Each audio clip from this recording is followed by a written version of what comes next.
Hello friends, आप लोग कैसे हैं? उम्मीद करते हैं आप लोग ठीक होंगे, आप लोग हेल्दी होंगे। आज एक क्वेश्चन है और उस क्वेश्चन के बारे में हम पहले से एश्योर हैं कि आपको उस क्वेश्चन का आंसर पता होगा। वो क्वेश्चन इस तरह से है कि रात में पौधों के नीचे या प्लांट के नीचे क्यों नहीं सोना चाहिए। रात में पौधों के नीचे क्यों नहीं सोना चाहिए, रात में पेड़ के नीचे क्यों नहीं सोना चाहिए, ये क्वेश्चन है। तो बिल्कुल आपको इस क्वेश्चन का आंसर पता होगा कि रात में पेड़ के नीचे इसलिए नहीं सोना चाहिए क्योंकि पेड़ रात में कार्बन डाइऑक्साइड निकालते हैं। दिन में तो ऑक्सीजन निकालते हैं, लेकिन रात में कार्बन डाइऑक्साइड निकालते हैं। अब रात में वो कार्बन डाइऑक्साइड क्यों निकालने लगते हैं, दिन में ऑक्सीजन निकालते हैं, तो फिर रात में कार्बन डाइऑक्साइड क्यों निकालने लगते हैं। इस पर हमारा वीडियो है जिसकी लिंक डिस्क्रिप्शन में है, आप उसको देख लीजिएगा। तो ये बात तो समझ में आ जाएगी कि रात में कार्बन डाइऑक्साइड क्यों निकालने लगते हैं। लेकिन यहाँ पर क्वेश्चन ये है कि रात में हमें पेड़ के नीचे क्यों नहीं सोना चाहिए, और उसका सिंपल सा आंसर ये है कि रात में पौधों के नीचे इसलिए नहीं सोना चाहिए क्योंकि कार्बन डाइऑक्साइड प्लांट निकालने लगते हैं, इसलिए नहीं सोना चाहिए।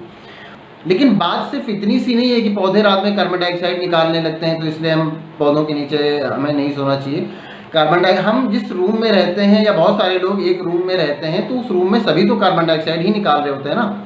कई लोग जब एक बेड पर या एक रूम में सोते हैं, एक छोटे से कमरे में भी ऐसा होता है कि बहुत सारे लोग एक छोटे से कमरे में सोते हैं, कई लोग सोते हैं, तो सारे लोग कार्बन डाइऑक्साइड निकाल रहे होते हैं।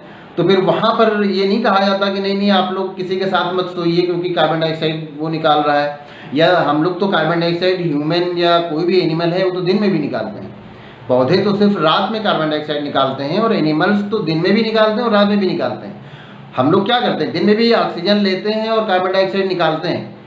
सारे ह्यूमन, सारे एनिमल यही करते हैं। लेकिन हम लोग को ये नहीं मना किया जाता कि नहीं आप किसी की साइड में मत बैठिए क्योंकि वो कार्बन डाइऑक्साइड निकाल रहा है।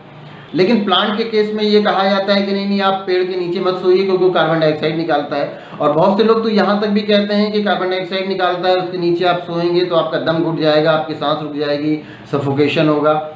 तो जहाँ तक ये सवाल है कि रात में प्लांट के नीचे क्यों नहीं सोना चाहिए, और आंसर दिया जाता है कि रात में प्लांट कार्बन डाइऑक्साइड निकालने लगते हैं, इसलिए प्लांट के नीचे नहीं सोना चाहिए। तो रात में पौधे कार्बन डाइऑक्साइड निकालते हैं, ये बात सही है। और अगर इसको आप एक ट्रिकी क्वेश्चन की तरह देखते हैं, इस क्वेश्चन को आप ट्रिकी क्वेश्चन की तरह देखते हैं, तो क्वेश्चन सही है, उसका आंसर भी सही है।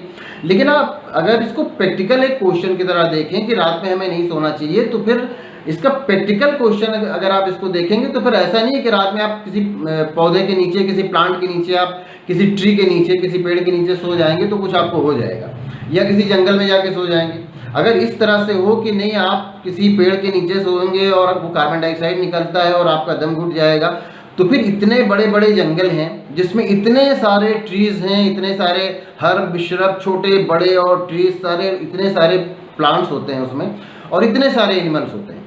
तो रात में वो सारे प्लांट्स भी कार्बन डाइऑक्साइड रिलीज करने लगते हैं, और सारे एनिमल्स तो पहले से रिलीज कर रहे हैं। तो फिर तो वहाँ के जितने भी एनिमल्स हैं उनका तो सफोकेशन से, उनका तो दम घुट के उनकी डेथ हो जानी चाहिए। बहुत सारे एनिमल्स ऐसे हैं जो ट्री पर ही रहते हैं, जो पूरी रात ट्री पर रहते हैं, लेकिन उनका दम नहीं घुटता। बहुत सारे, अब ह्यूमन बीइंग के बारे में, इंसानों के बारे में भी लीजिए। हम लोग कई बार ऐसा होता है कि एक रूम में हम लोग कई लोग बैठते हैं। हमारा पार्लियामेंट हाउस देखिए कितना बड़ा है, कितने सारे वहाँ पर एमपीज और कितने सारे ऑफिसर्स वहाँ पर एक साथ रहते हैं, और सब कार्बन डाइऑक्साइड निकाल रहे होते हैं। तो इस तरह से अगर आप इस क्वेश्चन को देखेंगे कि रात में हमें पेड़ के नीचे नहीं सोना चाहिए क्योंकि कार्बन डाइऑक्साइड निकालता है, और कार्बन डाइऑक्साइड निकालता है तो हमारे लिए बहुत हार्मफुल होता है और हमारा दम घुट जाएगा और डेथ हो सकती है, तो इस तरह का इसका आंसर अगर आप ऐसे समझ रहे हैं तो बस एक ट्रिकी क्वेश्चन की तरह इसको आप देखते हैं तो फिर क्वेश्चन ठीक है। एक उसके ट्रिकी क्वेश्चन के आंसर की तरह अगर आप इसका आंसर देख रहे हैं तो वो आंसर भी ठीक है। लेकिन प्रैक्टिकली ऐसा नहीं होता है। पुराने टाइम में हमारे ऋषि मुनि कितने सारे थे जो कि जाकर के जंगल में रहते थे। अभी भी कितने सारे आदिवासी हैं जो जंगल ही में रहते हैं। जो ये कार्बन डाइऑक्साइड प्लांट निकालता है, या हम जो कार्बन डाइऑक्साइड निकालते हैं, ये कार्बन डाइऑक्साइड जैसे ही निकलता है तुरंत वहाँ की एयर में वो डिफ्यूज़ हो जाता है, तुरंत वहाँ की एयर में वो मिल जाता है। तो वो ऐसा नहीं कि वहाँ पर जहाँ हमने सांस लिया और कार्बन डाइऑक्साइड को बाहर निकाला, या प्लांट ने कार्बन डाइऑक्साइड को बाहर निकाला, तो कार्बन डाइऑक्साइड वहीं पे कलेक्ट होकर रह जाता है, फिर वो हमारे सांस के थ्रू अंदर जाने लगेगा और फिर हमें ऑक्सीजन नहीं मिलेगी और फिर हमें सफोकेशन से हमारा दम घुट के हमारी डेथ हो जाएगी। दम तब घुटता है, सांस तब रुक जाती है, सफोकेशन तब होता है जब ऑक्सीजन हमें ना मिले। अगर ऑक्सीजन कहीं पर ना मिले तो हम सांस नहीं ले पाएंगे। लेकिन ऐसा नहीं होता कि प्लांट रात में कार्बन डाइऑक्साइड रिलीज करता है तो वो प्लांट एटमॉस्फेयर में एज सच बाकी रह जाता है और वहाँ पे ऑक्सीजन ख़त्म हो जाती है, बस हमारे लिए सांस लेने को कुछ नहीं बचता, सिर्फ कार्बन डाइऑक्साइड बचता है, तो हमारा दम घुट जाएगा और हमारी डेथ हो जाएगी। ऐसा बिल्कुल नहीं है। इतने सारे एनिमल्स फॉरेस्ट में रहते हैं, इतने सारे हम लोग सब लोग साथ में रहते हैं, एक रूम में बहुत सारे लोग रहते हैं, बहुत सारे जो हमारे यहाँ जो BPL बिलो पॉवर्टी लाइन जो लोग रहते हैं, जो पीपल जो लोग बहुत गरीब हैं, वो एक एक रूम में कई कई लोग रहते हैं और पूरी रात वो अपना डोर क्लोज करके रखते हैं और सभी कार्बन डाइऑक्साइड निकालते हैं। लेकिन ऐसे नहीं होता कि बिल्कुल सफोकेशन से सबका दम घुट जाए और सब मर जाए, ऐसा नहीं होता। तो ये जो कार्बन डाइऑक्साइड रिलीज करते हैं, चाहे प्लांट करें वो एनिमल करें, वो जो एटमॉस्फेयर होता है उसमें डिफ्यूज़ हो जाता है, उसमें घुल जाता है, उसमें मिल जाता है और हमारे लिए ज़रूरत भर की ऑक्सीजन मिला करती है।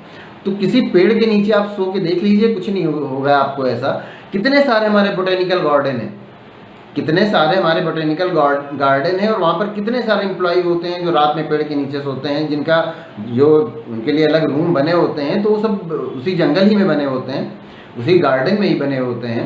और कितने सारे एनिमल्स हैं जो जंगल में रहते हैं और कितने बड़े बड़े जंगल में रहते हैं और कितने सारे ट्री होते हैं, कितने डेंस कितने घने जंगल होते हैं, लेकिन उनकी डेथ नहीं होती। आज तक आपने कभी किसी से नहीं सुना होगा, कभी कहीं न्यूज़ में या कहीं किसी पेपर में नहीं पढ़ा होगा कि कोई जंगल में गया और रात में उसका कार्बन डाइऑक्साइड प्लांट्स ने रिलीज़ किया, फिर उसका दम घुट गया, उसकी डेथ हो गई। तो एक ट्रिकी क्वेश्चन अगर ये है कि रात में पौधों के नीचे क्यों नहीं सोना चाहिए, और इसका आंसर है कि रात में पेड़ के नीचे इसलिए नहीं सोना चाहिए क्योंकि कार्बन डाइऑक्साइड निकालने लगते हैं। तो ये सच्चाई है, लेकिन प्रैक्टिकली ऐसा नहीं है जिस तरह से ये बात कह दी जाती है कि नहीं सफोकेशन होगा और दम घुट जाएगा और डेथ हो जाएगी और डेंजरस होता है हमारे लिए, और इतना इस हद तक के कुछ नहीं है। ये सच्चाई है कि रात में पौधे कार्बन डाइऑक्साइड निकालते हैं, दिन में ऑक्सीजन निकालते हैं, और हम तो हमेशा कार्बन डाइऑक्साइड हम लोग निकालते हैं ना, एनिमल्स तो हमेशा कार्बन डाइऑक्साइड निकालते हैं। तो फिर प्लांट के नीचे किसी ट्री के नीचे सोने से पहले तो ये मना करना चाहिए कि आप लोग कभी साथ में मत रहिए, कि अगर आप लोग साथ में रहेंगे तो आपका फ्रेंड भी कार्बन डाइऑक्साइड निकाल रहा है, आप भी कार्बन डाइऑक्साइड निकाल रहे हैं, फिर डेथ हो जाएगी। तो ऐसा नहीं है। कार्बन डाइऑक्साइड प्लांट निकालते हैं रात में, लेकिन वो एयर में डिफ्यूज़ हो जाता है और उसका कोई ऐसा इफेक्ट नहीं होता कि हम वहाँ पर अगर रहेंगे तो हमारा दम घुट जाएगा और हमारी डेथ हो जाएगी, ऐसा नहीं है। बस एक ट्रिकी क्वेश्चन की तरह ये क्वेश्चन अगर है तो इसका आंसर बिल्कुल ये है कि हाँ, रात में कार्बन डाइऑक्साइड प्लांट निकालते हैं। तो लेकिन प्रैक्टिकली ऐसा नहीं है कि ये कोई हमारे लिए डेंजरस है, हमारे लिए ख़तरनाक है या हमारी डेथ हो जाएगी, प्रैक्टिकली ऐसा नहीं है। तो उम्मीद करते हैं आपको इस क्वेश्चन का आंसर समझ में आ गया होगा, और अगर किसी तरह का कोई कन्फ्यूज़न है तो आप पूछ सकते हैं। Thank you.